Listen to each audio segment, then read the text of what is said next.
మూరి గారు అసలు మనిషి జీవితాన్ని ఒక పుస్తకంతో పోల్చాలి అన్న మీ ఉద్దేశం ఏంటి? ప్రతి మనిషి జీవితం ఒక ఆటోబయోగ్రఫీ.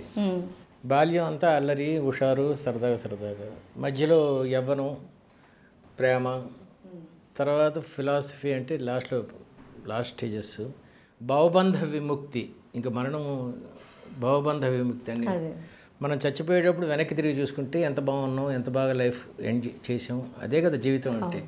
అందుకే ఒక పుస్తకంతో పోల్చాను జీవితాన్ని.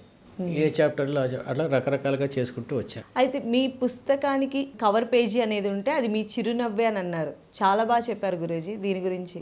చిరునవ్వే కవర్ పేజీ అండి. ఎందుకంటే నీ కవర్ పేజీ కన్నా నీ పుస్తకానికి ఇంకా అద్భుతంగా ఏముంటుందండి. నీకున్న ఫ్రెండ్షిప్స్, నీకున్న డబ్బు, నీ యొక్క ఫిలాసఫీ ఇవన్నీ రకరకాల రంగులండి. ఓకే, ఆ రంగులన్నీ కరెక్ట్గా మిక్స్ అయితే నీ కవర్ పేజీ చాలా బాగుంటుంది. అలాగే బైండ్ చేస్తాం పుస్తకాన్ని కరెక్ట్గా, లేకపోతే పేజీలు ఊడిపోతూ ఉంటాయి.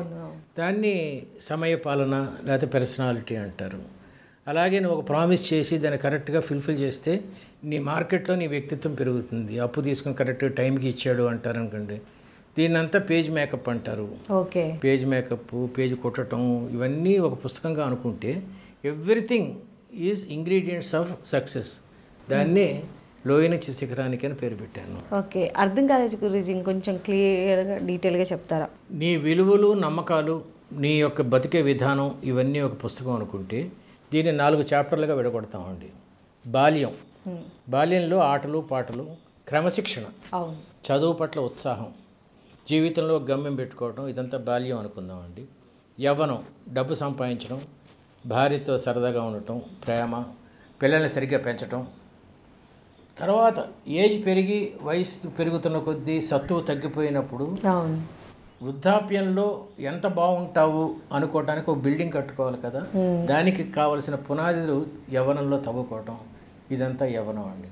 నెక్స్ట్ 3వ స్టేజీ పిల్లలు పెరుగుతూ ఉన్నారు, సమాజంలో పేరు వస్తుంది, గౌరవం ఉంది సమాజంలో, నువ్వు ఒక 10 మందికి దానం అలా ఇవ్వగలిగే స్టేజ్కి నెమ్మదిగా క్రమక్రమంగా వస్తున్నావు, ఉద్యోగంలో స్థిరపడుతున్నావు, నిన్ను నమ్మిన నీ భార్య పిల్లలకి తల్లిదండ్రులకి అందరికీ వీలైనంత ఆనందాన్ని ఇస్తున్నావు, నీలో బాగా శక్తి ఉంది.